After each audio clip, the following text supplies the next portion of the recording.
Thank you everyone for joining. This is the third session of SourceCode. We are super excited to be hosting Milin, and Naresh from our side would be coordinating the session. Milin currently serves as the CEO of Sentry. He joined Sentry from VMware, where he was the GM of cloud services.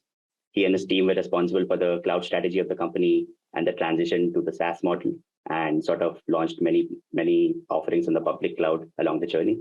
Naresh is a product engineering leader with over 2 decades of experience building deep tech and SaaS cloud platforms. Currently, he heads engineering at Traceable.ai, which is an early stage startup in the cloud native API security. Over to you guys. Milin, please take it away. Thank you for having me, Naresh. Thank you for hosting. So the way we're going to do this is I'm going to spend like 25 minutes or so talking through kind of trends, observability around observability in the market in general, but in the context of some of the decision making at Sentry. And then Naresh and I will open it up for Q&A, and that should kind of constitute the next hour. So with that, I want to share my screen and slideware. Hopefully everybody is good. Hey, so thanks thanks everyone for joining. A very warm welcome to the SourceCode. I'm really excited about the SourceCode as a platform. I think India has second largest population of developers in the world, and there's a lot of aspiring young people who want to innovate, do something meaningful in DevOps, and this platform will really help them to learn a lot more about very experienced leaders like Milin. So very excited to be part of this.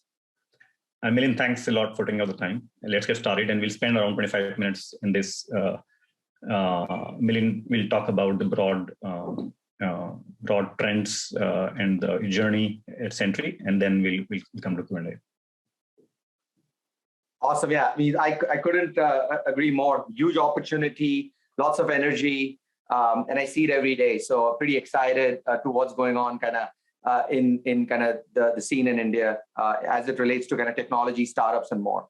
So what I thought we would do is kind of talk through kind of industry trends, kind of roll into observability, and then try to kind of give you decision-making points in the Sentry journey that we believe will help entrepreneurs and folks who are thinking of starting their own thing going forward. So without further ado, I'm going to get started.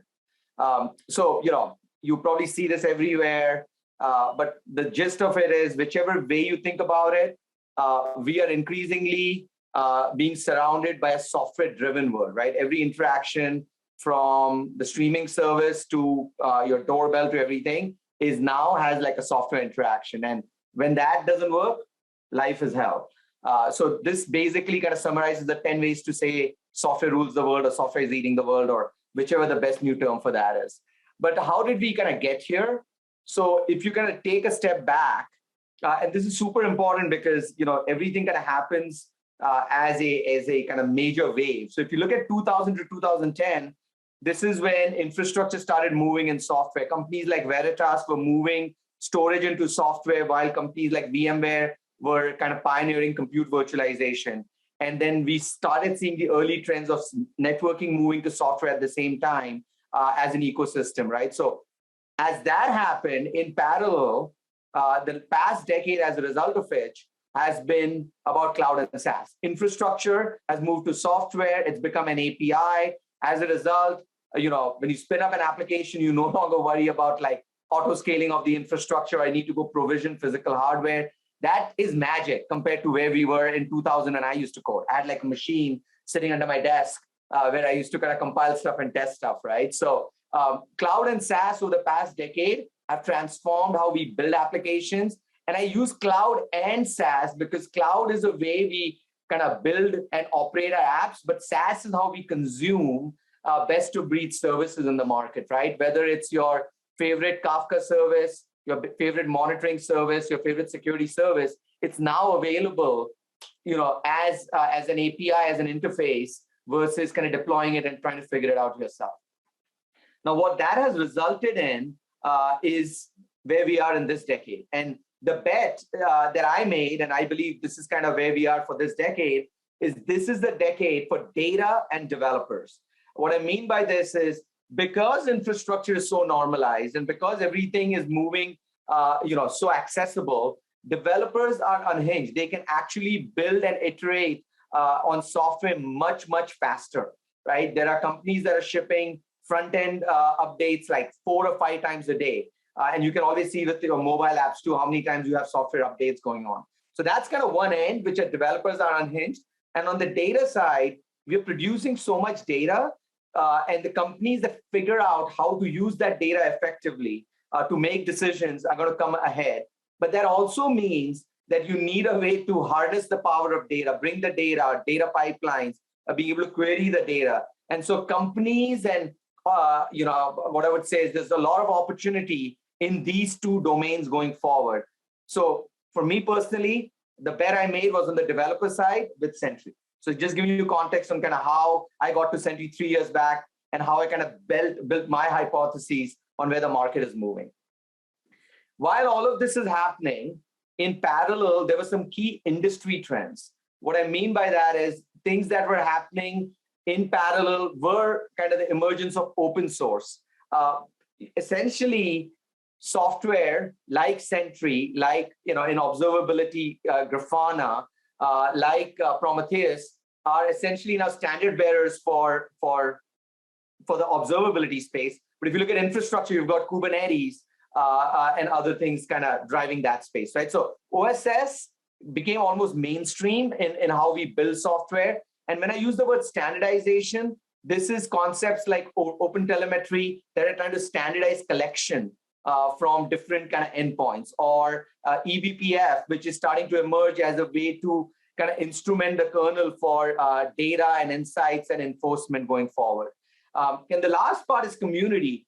We went from kind of buying from software companies to working in communities. An excellent example of this recently is the Next.js community, where there's multiple vendors, but they work as a community to kind of bring forward kind of JavaScript, right? So those key trends combined with this kind of really, what we do every day, which is be on a mobile phone, but front-end proliferation. So JavaScript basically took off, right, in the past decade. And then combine that with mobile and other elements, which is front-end first. We were very much kind of all about back-end processing and servers and running things on the back end, to now kind of being user-end, which leads me to my third point, which is everything has to have a consumer-like product experience. It has to be instant. It has to be perfect all the time, right? So when you combine these two elements, the thing that is really interesting is if you are in the space of infrastructure or trying to help kind of build a next-gen infrastructure company or software company, previously, we would always be focused on the infrastructure side, like, we're going to do software-defined storage, or we're going to build a monitoring company that is going to monitor systems. But now, if you think about it, and you're probably seeing this in your teams and your organizations, the thing that is changing the most is code. And the thing that will continue to evolve the most is code, because the layer below has been normalized, the infrastructure layer with cloud, with SaaS. And so the thing that is iterating the most is code. And that in turn is resulting in this discussion in the industry. You hear the word shift left, or for security quite a bit. You hear the word productivity. Oh, we need to get more developer productivity. Developer first is something we use here at Sentry a lot, right? But what the heck does that mean, right? So if code is changing a lot and the purveyors of that code are developers, can we just ask them to own everything? Oh, please do security now. Please do monitoring now. The answer is, it's not that simple, right?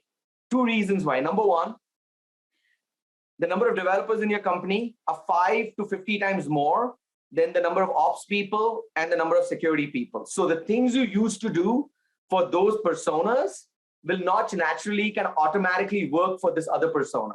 And this is very important. As some of you are building developer-focused companies, understanding who you're building for is very important. If you're building for an ops person, they're used to collecting data from different sources, building a dashboard, and then doing some kind of analytics. For a developer, and you can ask your members this, they want actionable data. You alerted me. Why are you alerting me? Is this important? And is there an answer for me to go solve it, right? So when you think about shifting left or developer first, you're serving a larger community. You need to have easy answers, and you need to be in their workflow. So you cannot expect them to log into your product and search for where the problem is. They need to be, here's a problem, they get in there, they find the answer, then out of there, right? So that workflow, they work in Jira or they're working in GitHub. Are you integrated in all those elements? And so this is super important, because if you fundamentally believe that the opportunity is in this new domain of code and systems, if you're going to serve developers, you're going to have to do something different than what existing observability players are doing, right? And so what does that look like for Sentry? This is where we have pioneered kind of observability, which is we only focus on the developer. And so these are folks who code every day, and these are vanity numbers, as you can see. But essentially, we have 45,000 plus customers, paid customers, 85,000 total orgs. And if we had $1 to spend, we spend it only on developers. So focus on the persona, on how they operate is important. If you're building a product for SREs, then you build it differently than you build it for developers. It's not one size fits all, or it's not one workflow fits all. And that's super important to understand as you kind of go build out. And so really quick, we do help with code and software, and essentially tell you when it's broken, when it's slow, front end to back end, do it across a variety of places. And if you think about the observability landscape, the left is where the majority of dollars are spent, and the dollars will be continue to be spent in this area. This is monitoring disk, CPU, memory, system, services, deep database tracing, all of that, right? And it's a different persona. On the right side is product analytics. So, the folks like Mixpanel, Pendo, and others, where you're doing analytics, Amplitude, which is for go-to-market teams. In the middle is an opportunity based on the things you heard from me, where it's about code, it's about a different persona, developers, and that's where we fit in kind of in the observability ecosystem. We will not do Kubernetes monitoring, right? Can we do it? Sure. But we fundamentally believe having kind of domain depth and experience matters. And so we've kind of kept that focus, and this drives every decision at the company, by the way. So how did we get here? Team. Early days for some of you are further along. This matters a lot. Who is in your team day in, day out? The team dynamics evolve.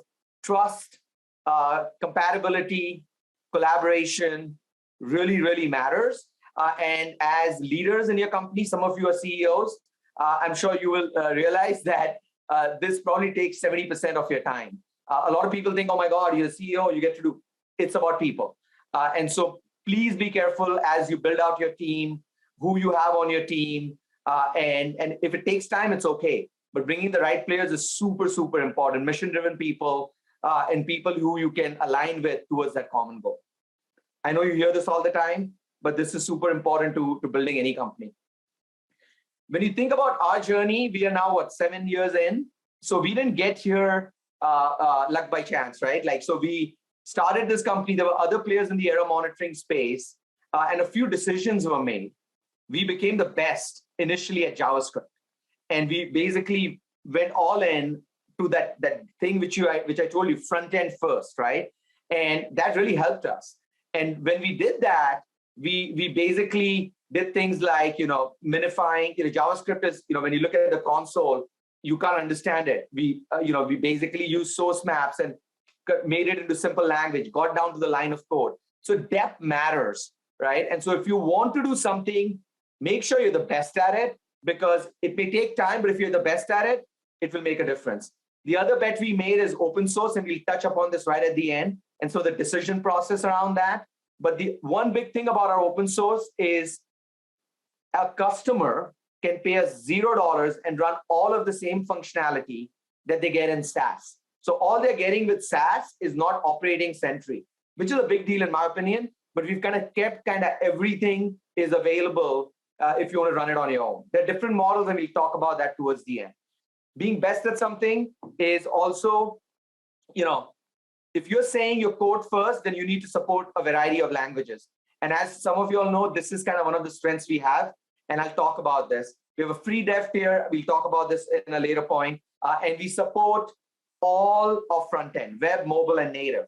But what does it mean to be kind of the best at something, right? If you take JavaScript alone, look at the different frameworks that are out there.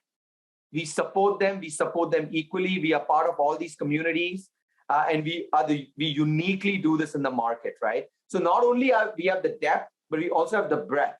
And so this takes time, but again, this is where the hyper focus on, what is your domain of expertise and what's your persona matters. And we've been at it, right, over a period of time. So you combine this with other elements, and I'll just talk about this later, which is this frictionless try and buy. So what else? We started in the front end JavaScript. We've expanded to mobile as an example, but this happened in year 5, right? This didn't happen in year 2 or 3. So this is where we are now taking on Crashlytics, and it's way better, but Crashlytics is free.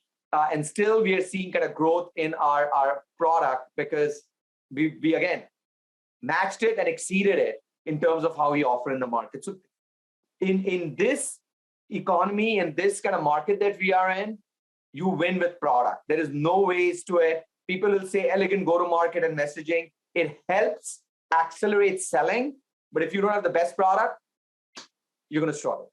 You know this, but it's important to iterate, and it takes time. Now, how did we get here? A lot of you are probably thinking, how do revenue? And when you think of revenue, you probably have this thing which is, hey, I'm SaaS. Everybody's SaaS. I want a SaaS service. So a lot of you are thinking of a SaaS service. A lot of advice towards SaaS service. No brainer, right? But then here comes your 4th customer, big name.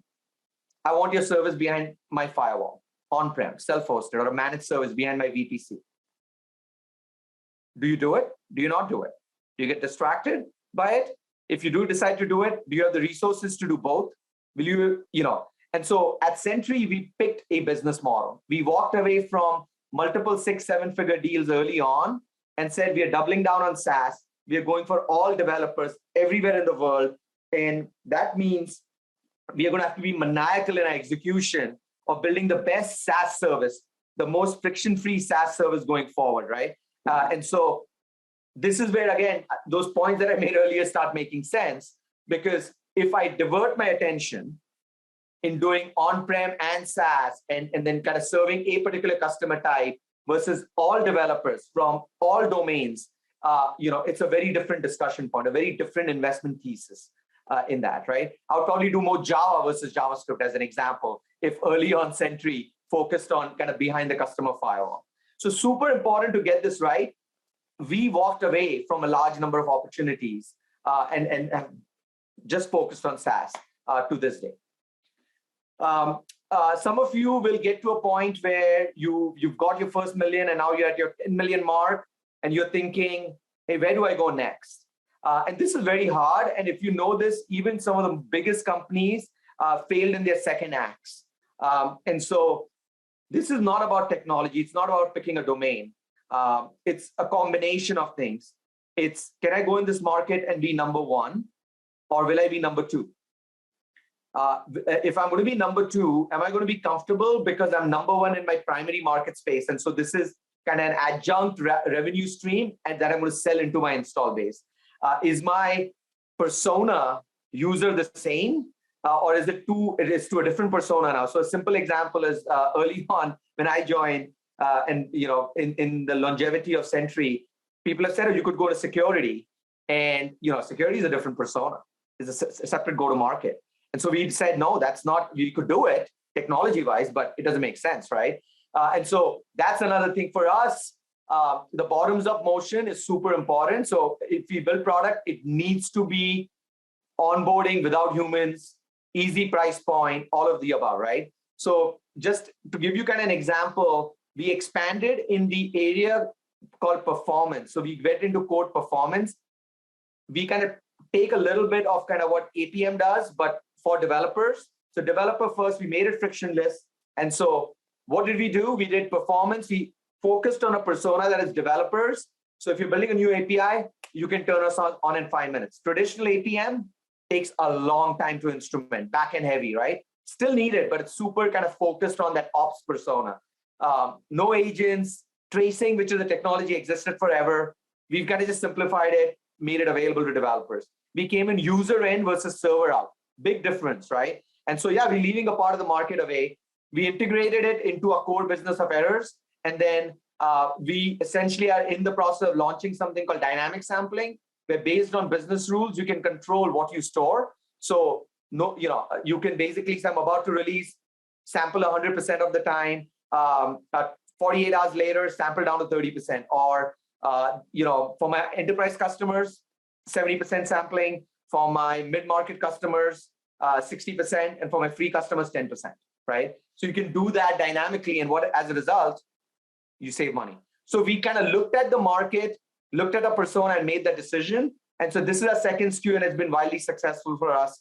And it's our second act in year 8, just for context, right? But now that we have that second act, at act 3, this was an acquisition, Specto, which we did recently, a small team. So that's kind of coming out. And then we are going into kind of replay. But replay, again, in the context of what we do, we are not trying to solve all problems of user stories and kind of funnel analysis and everything. We're kind of focused on our persona developers and software builders and how we can help them. So it took us a bit to get to our second act, but act number 3 and 4 is following, because act number 1 continues to do well, right?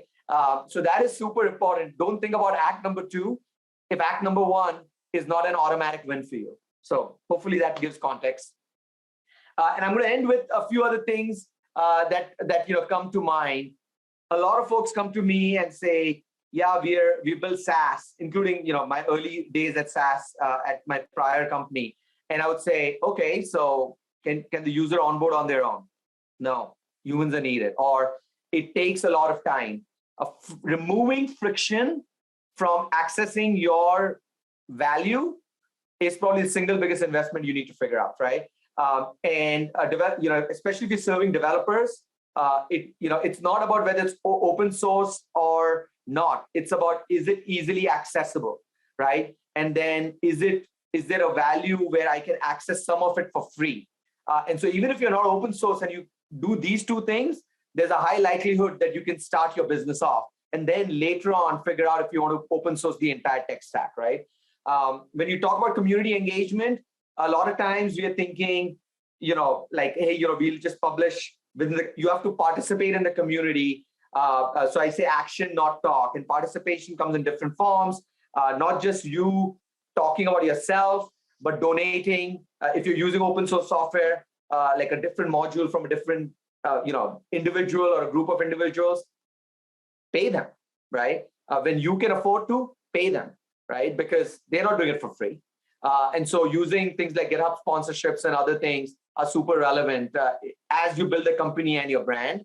I could probably spend an hour on pricing and packaging. The most strategic thing, something as a leader, either a product or a CEO, you should never defer on, and you should have a point of view, and you should constantly validate. And the chat, you cannot get this wrong, but you will get it wrong. So you have to be able to figure kind of like a baseline and be able to iterate. But this is super important. A simple example of this is when we launched our second SKU, we made the decision to give it to all users as part of the base package, right? Some of it. And that has helped us with just folks getting access and proliferation.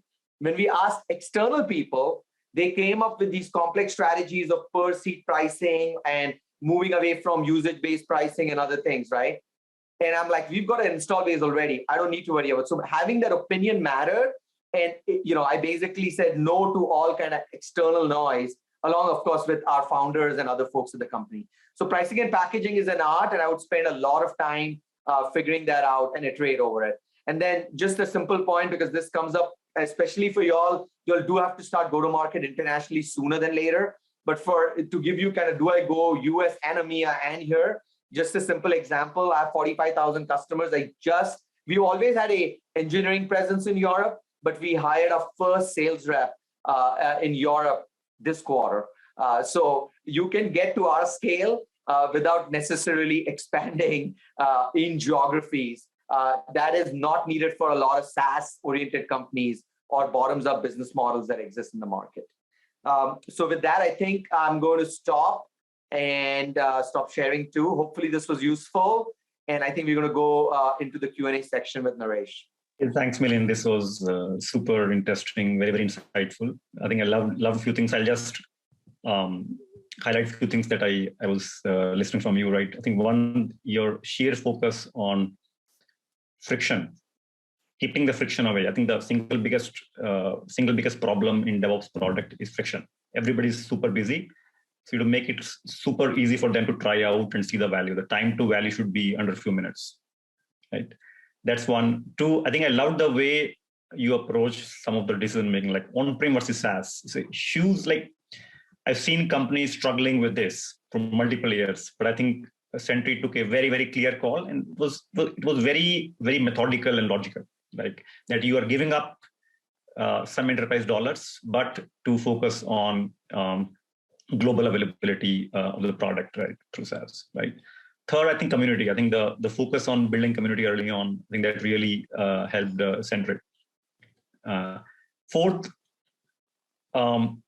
I think I haven't seen any company in performance monitoring space which managed to get 45,000 customers just in North America. Typically, companies will start expansion to EMEA in year 4, especially UK, Germany, France. But I think so. So PLG really works, right? I think we'll deep dive on that. But yes. It's amazing to see 45,000 customers just in North America. Right? It's a very, very great insight, right? The last is be best at what you do. I think Milin talked about this multiple times, but this is really important, right? You have a choice of building 5 things and be number 4, number 5 in them versus building one single thing and simply be best at that. And on that point, right, I think architecturally you are thinking through the next, second, third, fourth act, but nail the first thing really, really well, and then you can kind of fire off other things, right? Versus I'm going to do everything at once. Now, there can be one example where somebody will tell me that's wrong, I can do it, but for the most part, that's super relevant.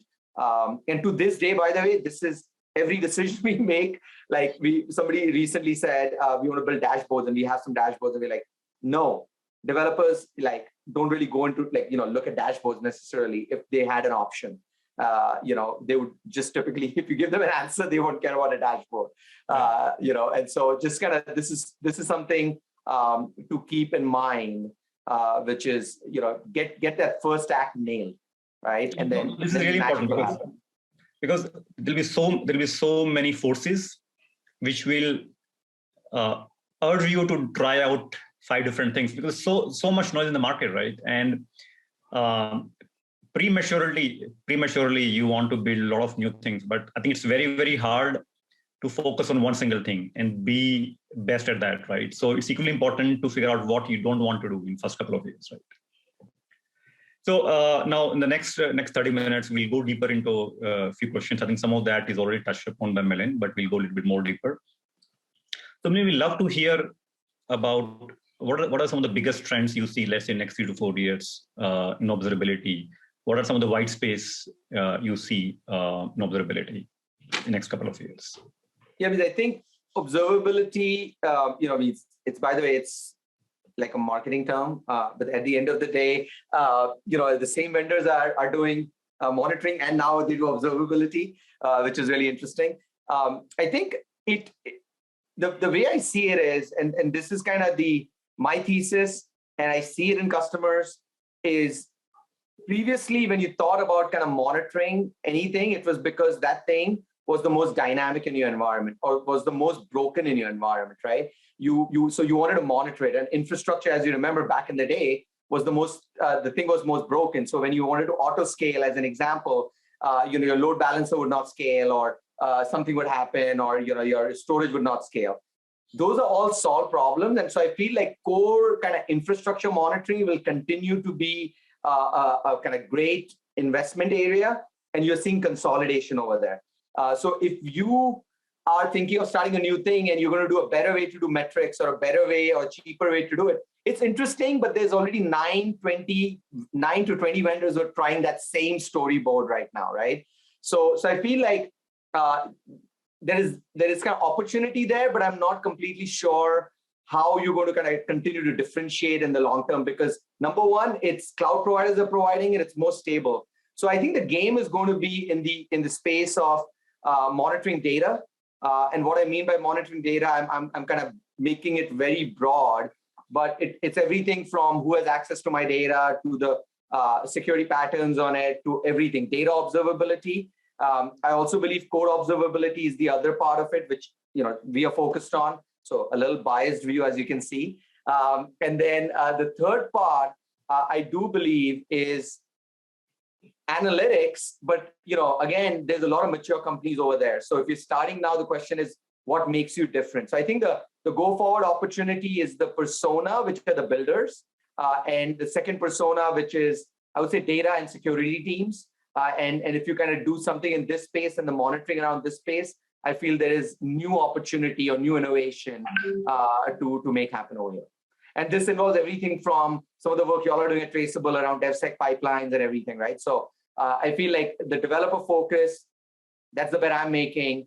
And in the areas that developers work, you probably are going to do really, really well. Makes sense. So I think this is a good segue to my next question, right? So I think eBPF has been in academia for 30 years. And the last 4 to 5 years, finally, you see a lot of interesting applications in open source. Commercial, we see some of the large companies like Cilium, Tigra, right, who are trying to build a platform layer, right, for security observability, right? But based on your experience, where do you see eBPF fitting in observability, monitoring, security? And do you see a real play and a lot of innovations happening in this space in the next couple of years? No, it's such a great question. So as you all kind of think of, I use the word OSS and standardization for a reason. And I feel like data collection, like baseline data collection through OTel and concepts like eBPF will become kind of normalized, right? I think OTel started again in the back end. And so now it's coming to the front end. And it's taking time, right? It's taken time. And I think eBPF is starting kind of in the network and security domain, right? Like kind of classic NetSec in that, and it's trying to kind of move up the stack. So if you start thinking of those two elements as a couple of data feeds, right? Standardized data feeds, and then you have to figure out, from your domain, and what I mean by that is like if you're in security, how do you augment it further to a workflow or something else you are collecting or doing? So I see them as an initial data set, but it may not always be the complete data set. So I don't want to kind of bet or say eBPF won't make it or it will make it. I just think of it as, oh, okay, somebody has standardized data collection. Can I leverage it? But I would not kind of bet the farm on it because there might be something else that may come along, 3 years down the line, right? So as long as you consider it as a source of data and then it augments other things you collect and you make intelligent kind of decisions around showing it to customers or outcomes from it, I think that's how you should think about it. I think eBPF will kind of be one of the standard elements in play because of kind of adoption at the cloud layer, as you know, with the cloud providers. And its multi-play attributes, both security, kind of traditional network security, traditional networking, and now I'm seeing some kind of noise even in observability. So short answer on that is I see it as a data source, a standardized data source, and that's how y'all should also kind of treat it versus like, oh shit, I'm going to bet the farm on it, right? It could be one of many things you can kind of collect and drive on. So interesting. So another, I think, interesting topic is over last 10, 12 years, like I've seen observability for the last almost 10 years now. I think the whole instrumentation part, data collection part is somewhat becoming commodity and a lot of standardization, right? A lot of standardization, open telemetry, eBPF happening, right? And with that standardization, I think the data collection part, the data collection layer is already becoming kind of common for observability and security. However, the buyer is of course different. I think it will take maybe another decade for DevSecOps to be real, right? In terms of kind of one common buyer, right? So buyer being different, but data collection being common, do you see an opportunity to solve observability and security, the same product? I say never, but like, if you think about the persona, right, who would care about kind of the security elements, you have to interface with a kind of central security team, which is run like a 5-7-person team to kind of look at supply chain, look at some of the elements, right? So the short answer is, I think as long as those security attributes are delivered in a consumable way in the dev workflow, in the CI workflow, or as part of a pull request, it is not a additional thing I have to do. Remember, as I clearly pointed out, there are 5 to 50 times more developers than there are security people or ops people on your team. If every developer has to do 15 minutes more work for security, that's basically loss of productivity. Maybe it comes with the element of security in it, but I don't see that as a value add at that point, right? Versus it's been baked into the CI pipeline, right? So it's part of the DevOps platform. So it becomes kind of, I think ops and OpSec will intersect, and then some elements will kind of go all the way to the dev side or truly shift left, right? In its journey. So think about it from that standpoint, which is, do you expect your own developers to be security aware suddenly every day? Or when you're pulling your next library to update, all they need to know is that it's signed, it's secure, and it's attested, and they're off to the races, right? And that signed, secure, attested can be done by the OpSec team versus every developer. So I kind of look at it from, yes, it's a common platform. It gets integrated into kind of the DevOps platform, absolutely. But it's still run by the ops and OpSec team. It doesn't fundamentally go all the way left, except for a few attributes or a few areas, I would say, going forward. Hopefully that makes sense. Interesting, makes sense, yeah. Okay, I think over last, again, 10 plus years, one of the biggest disruption in the DevOps software is the way distribution is done, right? The whole bottoms up PLG, GTM motion. I think that's one area where I think a lot of aspiring entrepreneurs from India will struggle. It's pretty new. There are not a lot many companies who have successfully done PLG at scale. Mm-hmm. So I think there are a bunch of questions from the audience as well in this. So I'll just club this into one single question. So one, what are the top 2 to 3 things that have really worked for you in PLG in the first 2 years, just to get very early developer traction and love in the first 2 years, right? That's one. 2, how do you really scale it exponentially once you have figured out the product market fit? And 3, which is the content part of it, right? How do you really crack the content marketing? No. By the way, these are very good questions, are very tough questions, and I'll try my best to kind of give you qualitative answers. I think the simplest way to kind of drive initial traction is to make sure that a user can, so number one, you talk to someone, you're like, hey, this is what we do. And all you have to do is, here's where you go and figure it out, right?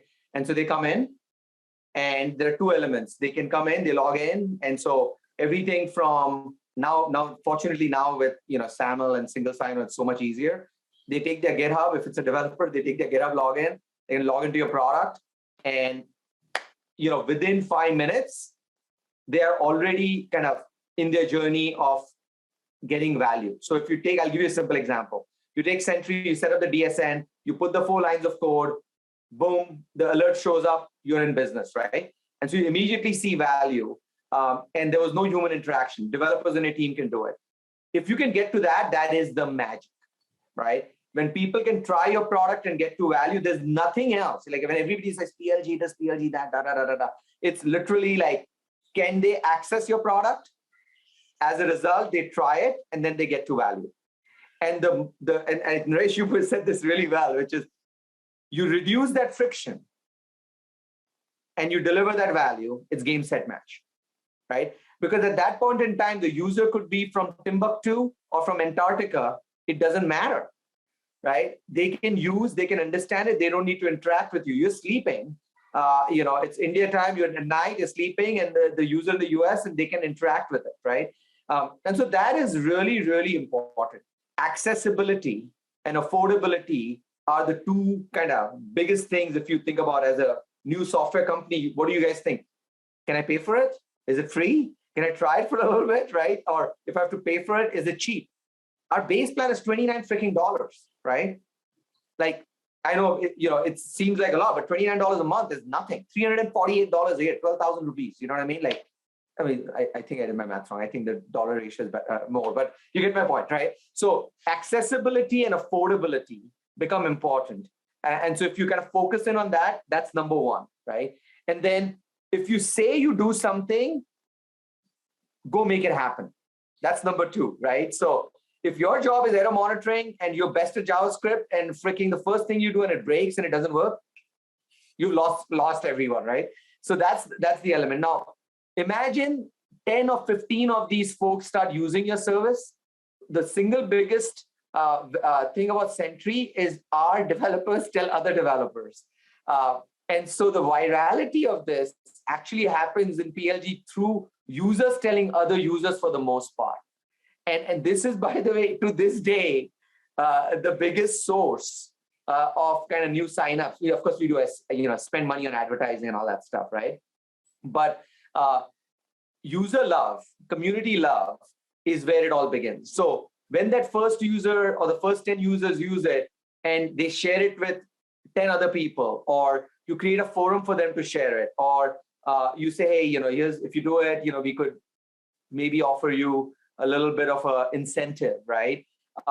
Users learn from other users. And so those are the two kind of levers. And the third lever was mentioned was content. I'm going to tell you, as founders, product leaders, CEOs, you're the chief sales officer, chief content officer, and chief friction removing officer, right? So what I mean by that is, I hear this all the time, which is, oh my God, I need to hire a marketing person to write content and stuff. Bullshit. You should know the story. And yeah, it may not be poetic. It may not be perfectly poetic in English, or it may not have the right buzzwords. But that emotion that you will deliver, with, is what people are looking for. And so you don't have to be perfect in your narration, but if you can narrate what's happening, what you're doing, and what you're driving, that's super important. Or being able to tell a story when you see certain kind of elements in that. So content is a key piece. Your documentation has to be perfect. Invest in your documentation. All your developers should be updating your document. You should have a docs writer who's kind of creating the framework, but your engineers are writing your docs, because again, especially for folks who are in the developer side, not the IT side, that's friction free, right? In that. And then last but not the least, if you're doing anything where you're working in like cloud technologies like GCP or AWS or Azure, then make sure that entire onboarding into those constructs, like, give me a VPC access or blah, blah, blah, is super simple. If I have to give you credentials, you're already going to stop, right? So if you're a security product and the first thing you need to give me is admin credentials for your VPC, I would not do business with you, right? So there are ways to handle this. Here's my offer, run it in your environment, and I don't need to know your admin rights, right? So there are technology ways to solve it. These are all, again, as you can see, ways to remove friction in that. So hopefully this gives you kind of like an initial set of things that all comes down to getting time to value faster and those users being able to try your product without you being involved in the equation, right? So every time you write a piece of content, try it out here. Boom, click. People will try it out, right? And then you do, depending on your domain, eventually want to build relationships with domain experts, right? So if you are in the dev community, we have built relationships with JavaScript experts, people who wrote communities. Armin, Ben were original creators of frameworks who are now at Sentry. That helped us. So I remember when I said community action, not talk, what are you giving back to the community in terms of your contributions to open source, in code, your team, right? So encourage some of that in your developers, because people see that, right? That oh, they are part of the community in that. So these are small things. And by the way, results are not immediate. unfortunately, in some of these things. But if you do this iteratively and over again, that's how you can build a company bottoms up over a long period of time, right? And then you layer in top-down selling motions on top of that. There are other things like terms of service, MSAs. A lot could be simplified with that. And we did that, by the way, after I joined. And it took, again, it took us such a load out of it, right? Like, as an example, like you can do self-service HIPAA with Sentry. No salespeople are required anymore for that. And it's been brilliant because, again, that's just a checkbox in the onboarding at Sentry. So just giving you kind of context on that. Hopefully this is helping. This is very, very insightful, very, very insightful. So I think the other big bucket of dilemma, right, for founders in DevOps is open source. So I start with a very specific question, right? So which is a good segue from what we're talking about in the last 15 minutes. Let's say if you're solved for friction, if you're solved for easy accessibility, easy availability, time to value, and you also have user community, not developer community, but user community. Do you still need open source and the developer contribution, assuming that you're solved for friction and availability? Yeah, no. So I have a slide on this because I was going to do it as part of my framework. I'm going to share it. But before that, let me answer that question. If folks can access your software and use it, right, and it's affordable, then, and it delivers value, folks will use it, right? Number one. That decision to go completely open source or not can be made later. Now, I'm not saying saying do that one way or the other, but that is not a requirement always. If you have these things working and you're building a user community in that. But what I wanted to share with you all is something which might be relevant as you all are going through this decision process, which is when people think about open source, there are a variety of ways to participate in this community. So even if you are building a piece of software for healthcare, where you really not thinking open source at all, it's just like healthcare vertical, you're going to transform healthcare, but you're using open source components to build it, right? Like a library, from Python or a particular language or something. You can give back to that community eventually by paying through GitHub sponsors and other things. So we have a policy now. I think it's a certain amount per developer we give back every year as a way to kind of fund the programs or that open source programs that we use as frameworks within Sentry, right? So, for some of you, you might not be in kind of the tech business. You're building something for like a healthcare vertical. Still relevant, right, in that. The second thing I'll tell you is there's two types of open source companies, right? So one is you decide to take a Prometheus and kind of bake it into your system. My take on this is somebody worked years to build Prometheus out, a community or a company, right? Or either or. Go figure out a way to work with those folks and say, hey, for every dollar I make, can I contribute back as an incentive?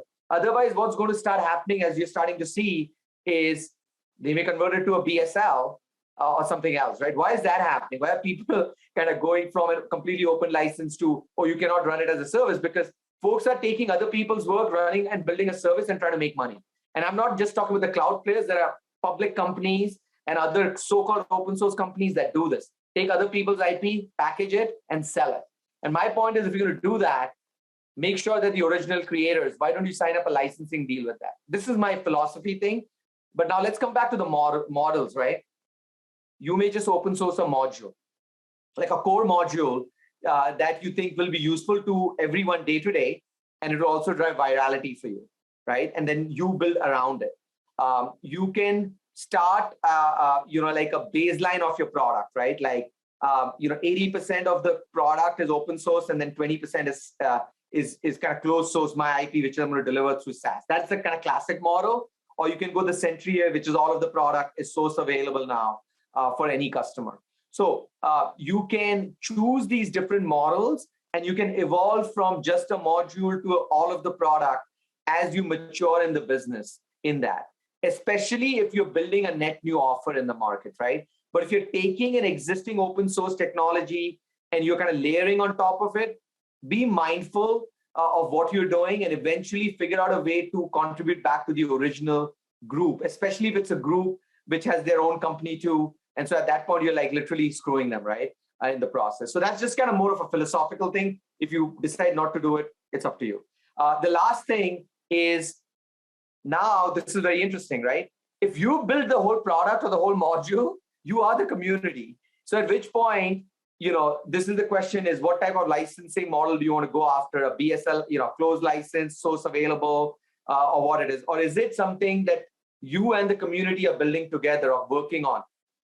I see both models work, but you have to be very clear in all these different elements, because if it's group and community, then, how is the group participating versus the company? Or, in some cases, just the community, then how do you make sure that you are participating adequately enough in hours spent, in code contributed, or in dollars spent to help them? So these are some of the considerations you're going to have to think through. But short answer on this is, don't always have to go open source first. You can start with a module, but make sure accessibility and affordability is top of mind for you, because those will be bigger, how shall I put, friction points than whether you're open source or not once you deliver value. I think this is really good. This is a really good way of thinking about it, right? That I think your primary goal is solving for accessibility, affordability, and friction, not open source. Right. And I'm a pro open source person. What I'm trying to say is, don't unnaturally try to do things. You will get the natural answers, and there are ways to do this, and there's ways to contribute to open source. It's not always by just taking your stuff and making it open source, because nobody may care. You know what I mean? Like, you build something and you open source it, and they're like at Sentry, as an example, the majority of contributions are still from Sentry, right? And the community is on kind of helping us on the periphery with plugins and other things, right? And so we then kind of make sure that the community participates, and we help them through our ways, right? But that's how you should sometimes think about it. And it's, whereas there are other ways where you're building in the open. But I'm a big proponent of it. But the decision can vary on how much, when, where, and I wouldn't get too tied up on it right off the bat.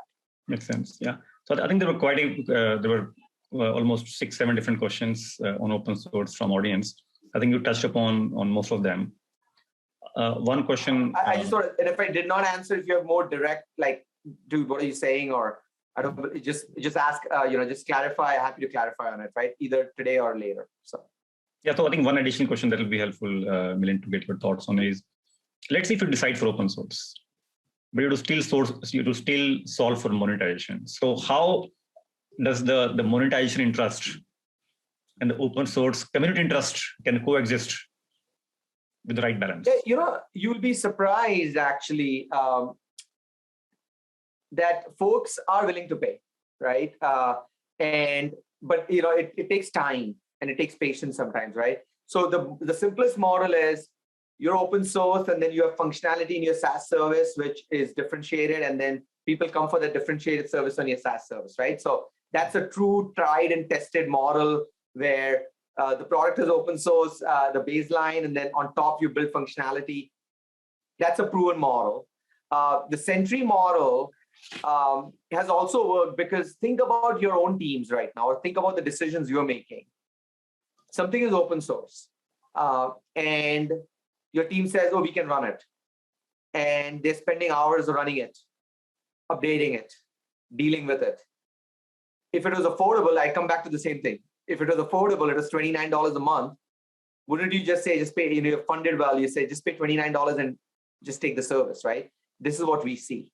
So the point I'm trying to make is that look at how you make your decisions for how you build software and choose software, where you pay, where you don't pay, and your answers are right in front of you in terms of your monetization path. The business model can be many ways, as I've shown in like both my slides. You'll figure it out, but the simplest way is like, will you pay for it? And typically you have the answer right in front of you. And if you believe like, oh shit, I wouldn't pay for it, I'll run it myself, then you have to kind of create, oh shit, I need to create feature differentiation, which is like a pay to play on top of it. So we always thought that people will pay for us to run Sentry and the outcomes that we drive and the friction-free experience in minutes, like $29. Like I'm not going to waste time of my team. And so that was our trigger. But you may find a different answer based on your setup of your environment. So hopefully that gives you kind of a more nuanced answer on that topic. Makes sense, Milin. So with the more and more DevOps tools going with the usage-based pricing and the data volumes, call volumes, everything is going up insanely, right? And the SaaS bills are going up. So how do you see the increasing SaaS bills impacting the adoption in DevOps space, specifically observability monitoring? Yeah, I mean, if you decide that the market segment you're going after is like everyone, right, including mid-market, then then it really becomes important to kind of like in the enterprise, you're negotiating these deals, and there's a lot more flexibility. But if you're going like this friction-free SaaS route, then it has to be something where two things need to happen. Number one, if you're in a usage-based pricing model, are the users have clarity on what they're spending on, number one?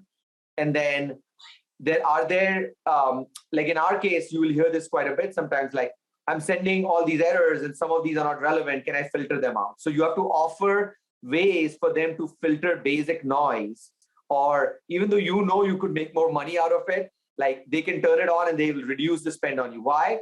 Because once it's a well-known fact, when we are able to control something, we dial our spend down. And because we know we can control something, we then start increasing our spend. You look at every cloud provider, you start doing cost management, the bill goes down, and then the bill goes up, right? Why? Because now you know where you're spending. So I always believe, like in usage-based pricing models, clarity on kind of where every dollar is being spent, the visibility into that. If you could provide control and filtering where they can sometimes tune things in and out, that would be great. Now, here's where I think is the opportunity, and some of the newer players are doing this, right? At large scale volumes, existing monitoring products, traditional monitoring products are very expensive, very expensive. And so there are newer companies that are already in market that are saying high volume, I can dedupe and I can reduce your bill by half, right? And then there are products that are doing deduping at the edge, right? And so there's a reason for that. And so one of the things we are doing at Sentry is we are basically giving the control straight to the builder. And as I said, oh, I have a new release. I want to turn up the fidelity, right? It's a steady state. Turn down the fidelity. And this is all dynamic and based on rules that the end user is putting in, not the vendor, right? And so I think increasingly, Naresh, to your point, you're going to actually have to offer this in product where it's usage-based pricing, but you have the dials based on business rules, which has not existed in our monitoring systems up until recently, right? So I think that's a differentiation opportunity for the market, and that's how I would approach the market going forward. Makes sense. So I think then the last leg of the session, I would love to hear your thoughts on what will be your recommendation and thoughts for these young, super talented entrepreneurs, aspiring entrepreneurs in India. How to build a company out of an idea? How to build a company out of a technology or idea? How does it look like in the first couple of years? Yeah. Number one, what I'll tell you is you're already significantly ahead of me, because I just, again, in the spirit of, I have worked with a lot of founders through acquisitions and stuff, and I was brought into Sentry, whereas, Kramer started the company. So I always have a lot of respect. When you start your company, it's super hard. Some of you know this. So, number one, first step, congratulations on kind of your first step in this journey. I'll keep it very simple as you always look at it. Like, you got to know, Rome is not built in a day. So you've got to figure out what are the key elements of success on an ongoing basis. And as a leader, as a CEO, do an ongoing, like, I almost like self-awareness of basically where you are in the journey, right? Because you can get very much caught up in hoopla, flair. Oh, I saw this little thing. Like, oh, I'm open source. Everybody's using it. But is it generating revenue? Shit, it's not generating revenue. Have you achieved your objective, right? Or I'm seeing rampant usage. So I'm closing deals, but nobody's using the product, right? It also happens in SaaS, by the way. But my thing is like, what are you trying to achieve? And constantly being self-aware on that element of like, am I moving the goalpost that I have set out to do, right? This is super hard because it's very easy to get distracted, right? Because an investor said this, or a new idea came along, or a customer is dragging you in a different direction. And this comes back to the business model thing, right? Your business model was set to be SaaS only. Here comes a $5 million deal, which is a lot of money. Do you get distracted? If you're going to get distracted, how are you going to handle it, right? So these are kind of very critical things of first principles that you need to kind of really hold yourself to. Surround yourself with good people within your team and around you. And some of you on this call should be each other's support structure because, as you know, there are very few people you can actually go to. So, the people say it's a little lonely. It is a little lonely because there's this, who do you talk to? Who can you talk to? And sometimes when you talk to people, it becomes a gossip machine. So figure out like that kind of support structure that you have. And third thing I want to tell you, which is completely non-related to work, is take care of yourself because nothing is more important. And don't forget, in the case that if you all have family, that you have a family because that time will never come back. So like I'm saying this because some of the most successful people have had a terrible time in their personal lives, right? So just to give you context, you can do both, but you have to be conscious about it. You have to be intentional about it. There are only so many hours in a day. And so I would do those three things, which is kind of be self-aware on the goals that you've set and constantly work and iterate on it. Find a group, even if it's one person who you can implicitly trust and, just even if they just listen to you and not tell, give you any feedback, somebody you can kind of just open up a little bit about kind of where you are in your thought process. Take care of I know this is like not cool, but like take care of your own mental health and be present and be conscious of that because, if you do these three things and have a great team, you will get to your destination. And remember, there is no failure in this process, by the way. You're already, like I said, you've already started something. We're going to learn and grow. So don't worry about like failure and what is society going to say and think. By the way, this at my time right now, sometimes I'm kind of like, holy shit, what is the next thing? It's only down, right? Something goes wrong. You always think that way. These are things, you are already on the right path. It will work out, right? And that's why that support structure is super important because if you are mentally right, you've got the right people around you, man, you can turn a product strategy, a company strategy, you can tweak things, you can make things happen if you're always in the right mindset. And so it's a very kind of esoteric thing I shared over there, but I'm telling you this after years of experience, having seen a lot of founders who sold companies for billions. That's probably your biggest thing and the biggest lever you have. So hopefully that helps. No, this was really good, Milin. I think, and I keep talking about it, right? There's no shortcut for success. It's a marathon, right? It takes many years to build a company out of idea, right? So you have to really make it sustainable for you and the entire company. Yeah, and like David Kramer, who's the founder of Sentry, who wrote the original first lines of code, it's 8 years for him in this journey, right? And at the 5-6 year mark, he said, hey, you know what? I want to kind of only focus on product, right? And so it is a long journey. It is a marathon, and you do need friends and the team and that support structure to do that. And I would say that support structure is very important. It's not just a mentor. It's somebody you can open up and talk to and who doesn't kind of, where you feel comfortable, right? Because freaking, there's this high of winning a customer one day and the low of losing 3 the next day. And when you're dealing with the second part, like it's really hard, okay? There's no way 2 ways to it. Or, when your top engineer, you lose your top engineer and you're like you feel like the world is like literally you're losing it, right? It happens to all of us. And so just keep all of these things in mind. It all works out as long as you know what, you've got it, right? And that's why you are probably one of the most important things to the success of yourself and your company, right? And don't put too much pressure on yourself. Shit, there's, what will happen? Things don't work out, you'll start another thing, right? Because you're smart enough to start this thing, you're smart enough to start another thing. Or you'll take, you'll work for someone. Who cares? It's not the end of the world. So don't over pressure yourself on like, I got to be successful. I got to look like that person and do that thing. That happens a lot, by the way, especially I would say it happens in all societies, but it happens a lot for folks in India because it's always kind of a comparison model, right? So don't, let it go. It's super hard, but let it go. So that's my advice. All right. So we are at the end of the session. I think it was super, super insightful, Milin. Thanks a lot, Milin, for taking your time. It was really wonderful to hear your real experience. That's the most important. And thanks everyone for joining. And I would really like to thank Team Together, Pratyush and Amruta, for putting a lot of effort to building and driving this source code community.